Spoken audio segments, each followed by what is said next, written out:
To set a video wallpaper on the Samsung Galaxy S26, you can do this on the home screen and the lock screen. So let me show you how it looks.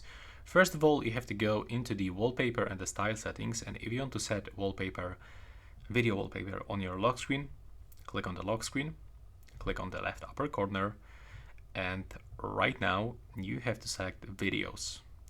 Now pick your video that you want to set as a wallpaper, click done. And now, as you can see, sometimes it will give you that information that it's unsupported file.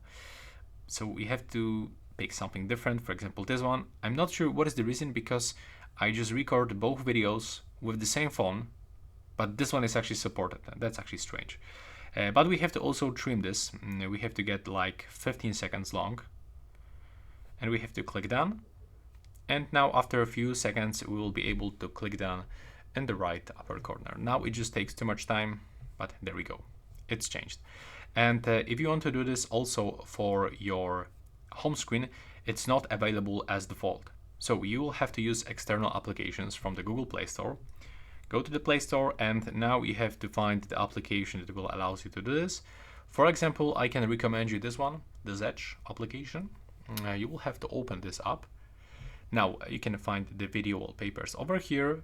Just search for whatever you are looking for. Here you can find a search bar. You can go for categories, popular, or the latest wallpapers. And that's how it looks. So once you actually find your wallpaper, you will have to tap on it, click on it, and click to set video wallpaper on your home screen. And that's everything. I hope you find it useful.